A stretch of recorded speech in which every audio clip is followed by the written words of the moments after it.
Hey guys, tonight we travel into one of the most dangerous jobs in medieval history. Not a king, not a knight, not even a soldier marching off to war. Tonight, you are a lighthouse keeper, a person trusted with protecting hundreds of lives while living alone on a lonely stretch of coastline where the sea spends every day trying to prove that humans were a mistake. So before you get comfortable, take a moment to like the video and subscribe, but only if you genuinely enjoy what I do here. And let me know in the comments where you're watching from and what time it is. It's always fascinating to see how many people are awake while we're discussing professions that should have come with significantly better benefits. Now dim the lights, maybe turn on a fan for that soft background hum, and let's begin tonight's journey. You wake up before sunrise, not because you're disciplined, not because you're productive, and definitely not because you're excited for another beautiful day by the sea. You wake up because a storm spent the entire night throwing itself against your lighthouse like an angry customer demanding a refund. The tower groans around you. The wind whistles through tiny cracks in the stone walls. Somewhere outside, waves explode against the rocks below with enough force to make you wonder if the ocean has taken your existence personally. For a few seconds, you stay where you are, wrapped in a rough wool blanket, pretending you might fall back asleep. You won't. The sea has already made that decision for you. Slowly, you sit up. Every muscle complains. Your bed consists of straw, fabric, and optimism. Mostly optimism. The cold air immediately attacks any exposed skin. You pull your coat tighter and stare across the dark room. This is home. One room for sleeping, another for supplies, and above everything else, the lantern chamber. A building designed less for comfort and more for surviving weather that actively hates architecture. You stand and immediately step on something hard. Wonderful. Yesterday's tools. Apparently, even in complete isolation, you're capable of creating hazards for yourself. You pick them up, mutter a complaint to nobody in particular, and begin another day. The first task is always the same. Check the light.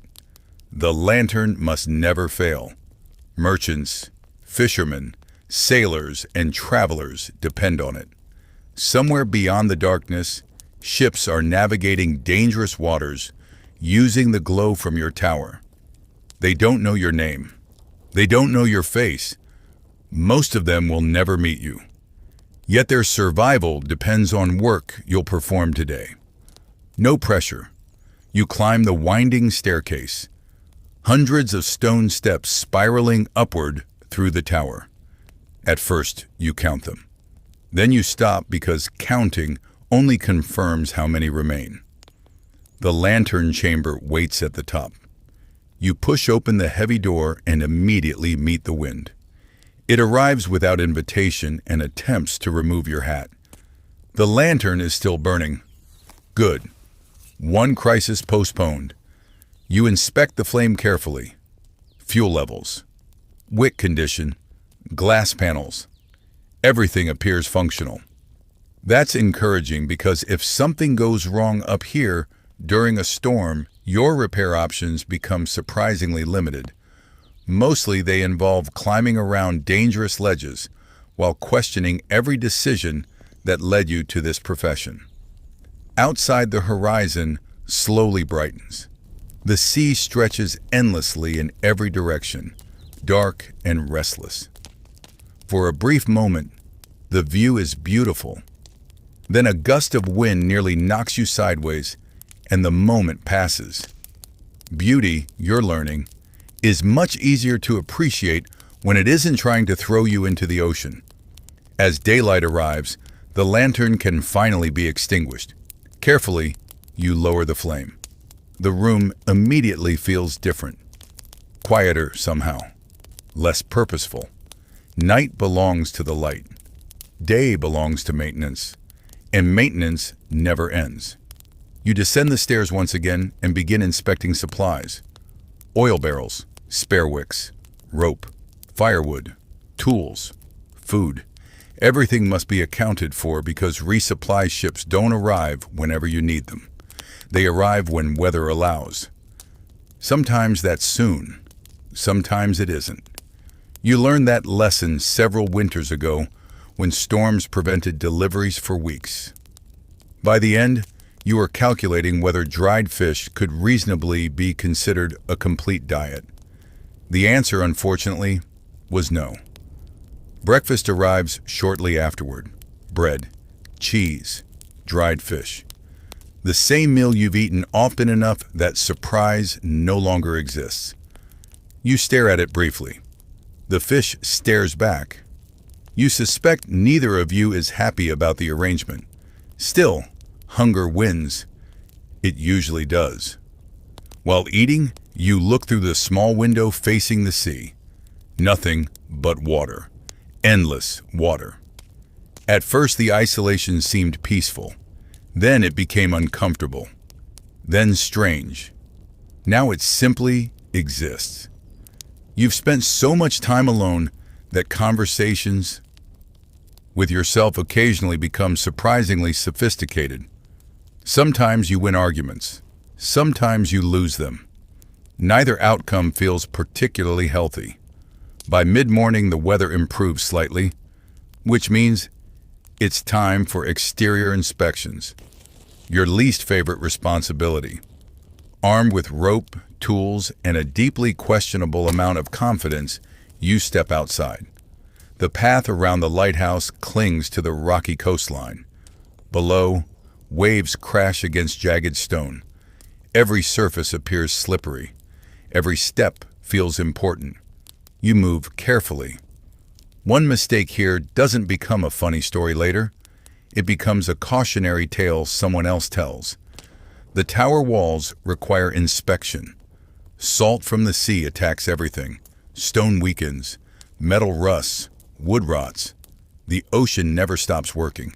Neither can you. You check shutters. Reinforce hinges. Replace damaged rope. Tighten fittings. Small repairs now prevent large disasters later. It's repetitive work, but repetition is survival. Around noon, clouds begin gathering again. That's never a good sign. Out here, weather changes its mind faster than royalty changes political alliances. One moment sunlight, the next moment catastrophe. You watch the horizon carefully. Experience has taught you that storms announce themselves if you're paying attention.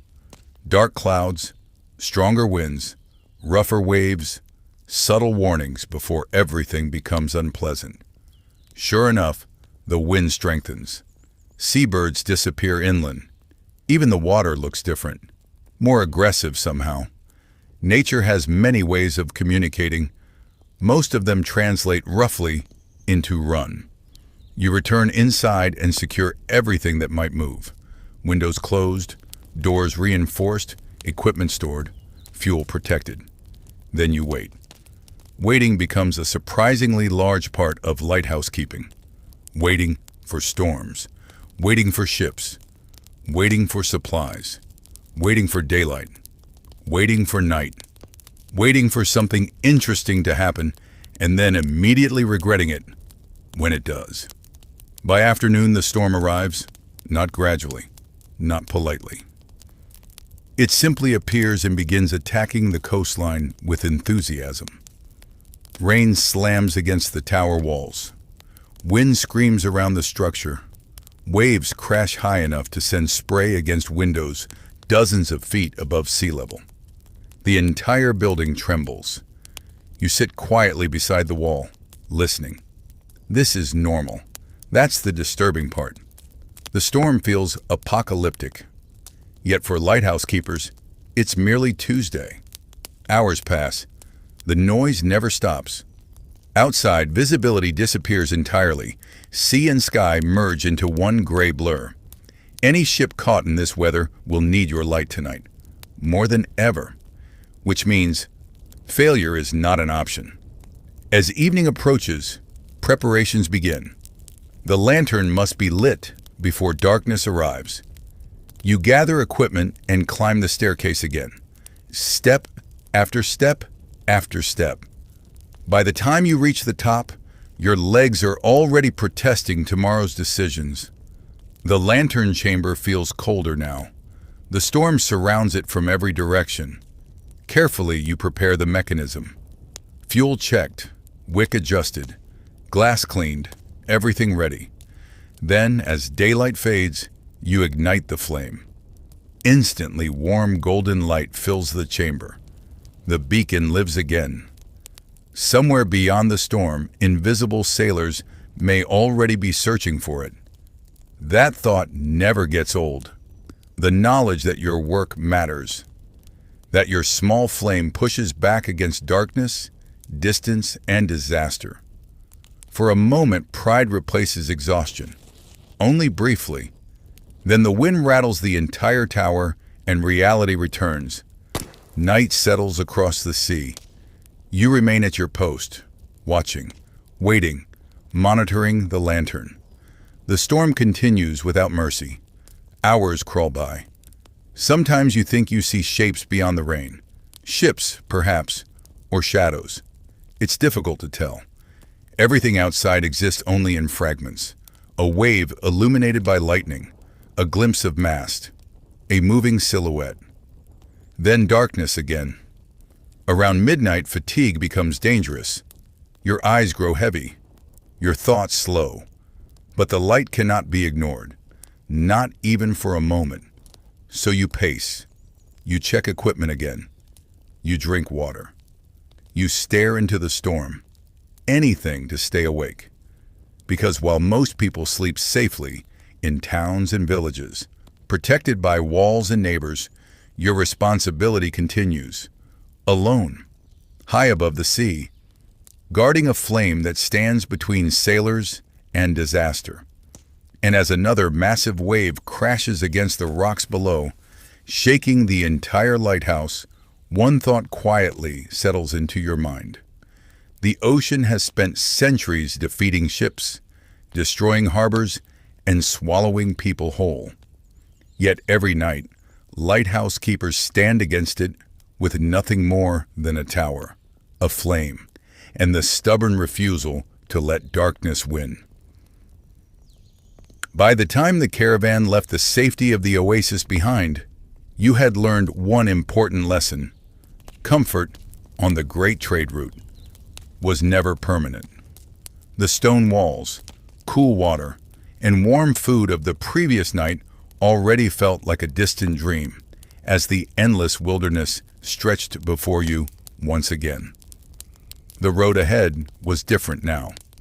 The open desert was fading, replaced by rough hills and narrow valleys where jagged rocks rose like broken teeth from the earth. At first it seemed like an improvement. There was less sand, less scorching heat, and occasional patches of hardy vegetation stubbornly clinging to life. But experienced travelers knew better. Deserts were cruel, but predictable. Mountains had imagination. As the caravan advanced deeper into the rugged landscape, the path narrowed until only a few animals could walk side by side. High cliffs towered above, casting long shadows that made the route feel more like a tunnel than a road.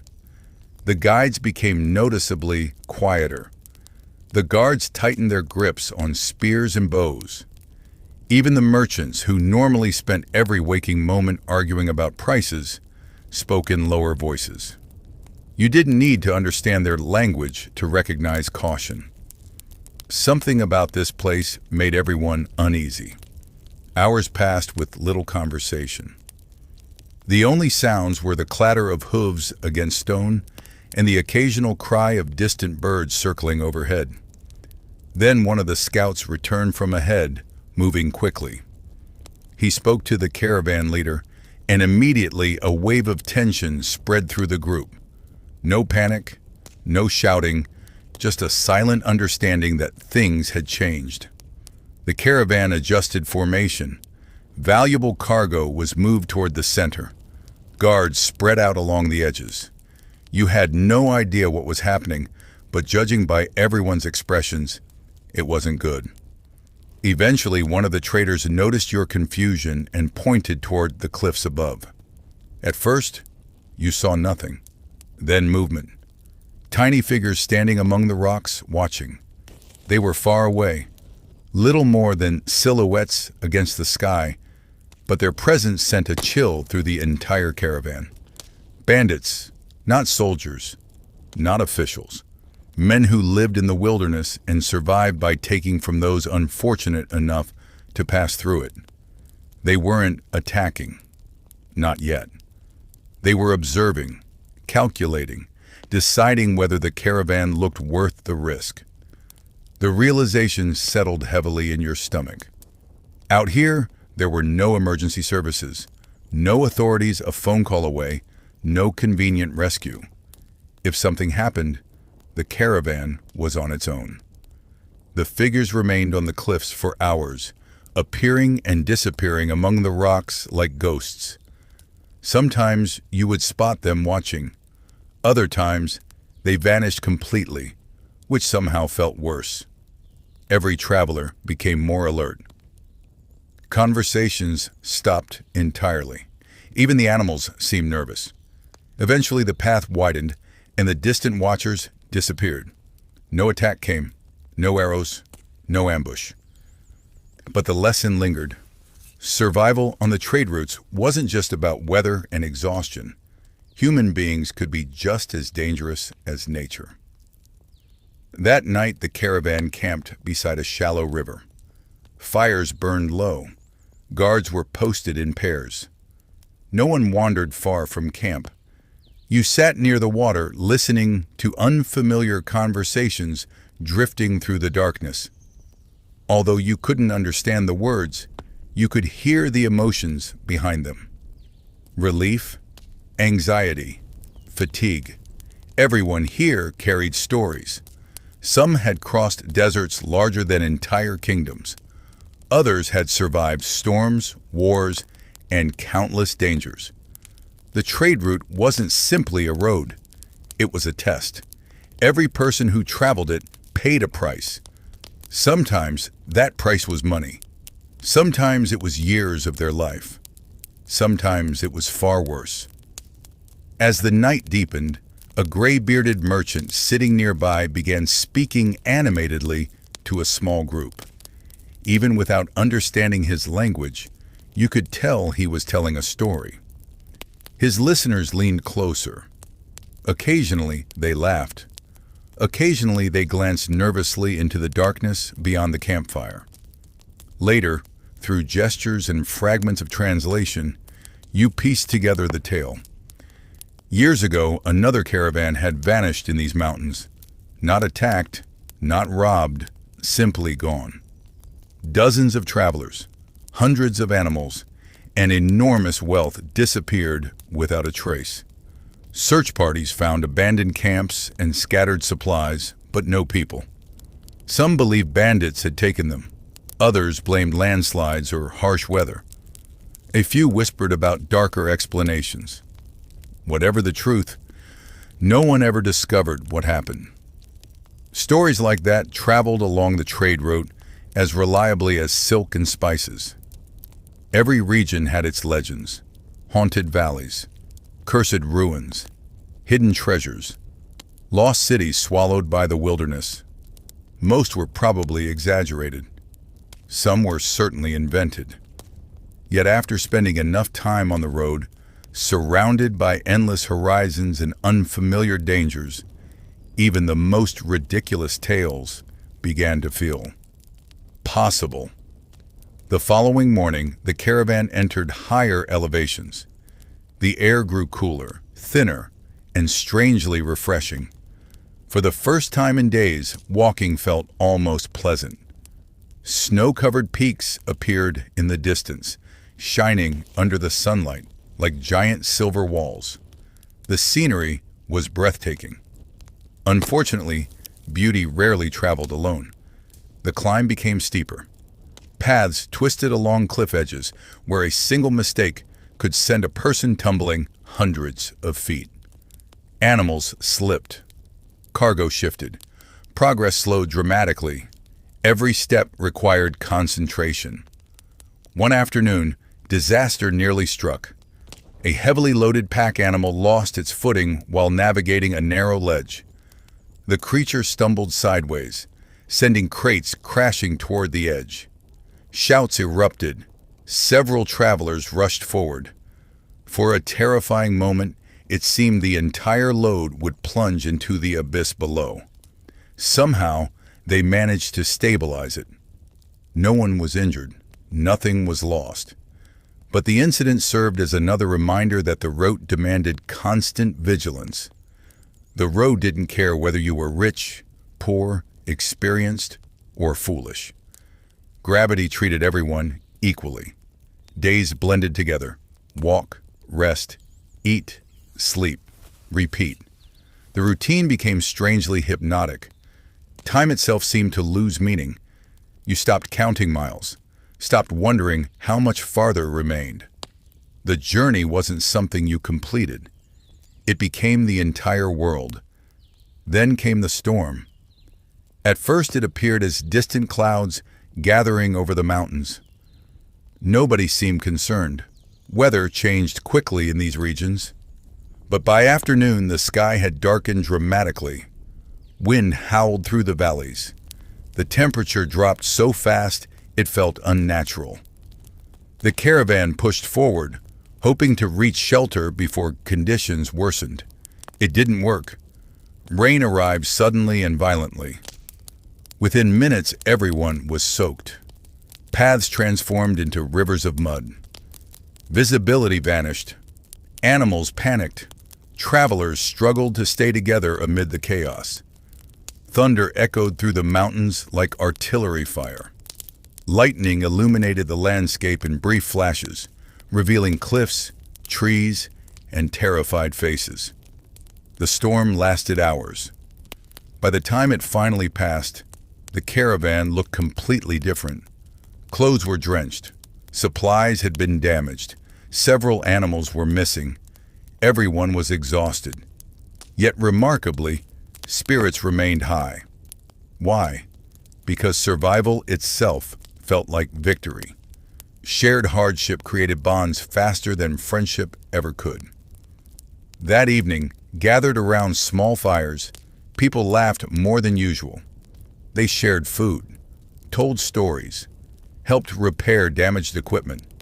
The storm had taken comfort, but it had also reminded everyone of something important.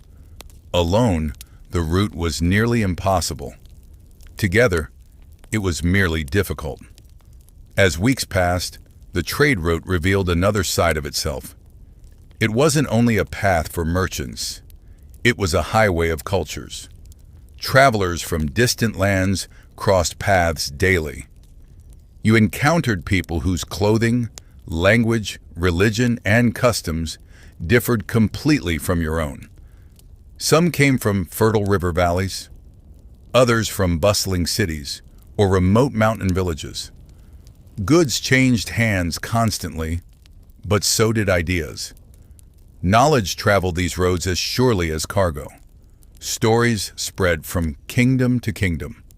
New inventions appeared. Languages borrowed words from one another.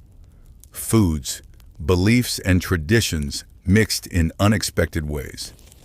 Standing beside a campfire one evening, surrounded by people from places separated by thousands of kilometers, you began to understand something remarkable. The trade route wasn't just connecting locations, it was connecting civilizations. Every traveler carried a piece of their world with them. Every encounter changed someone, even slightly. The journey was shaping not only the people who traveled it, but the entire ancient world. And somewhere ahead, beyond the mountains, deserts, and endless miles of uncertainty, even greater challenges were waiting. The road was far from finished.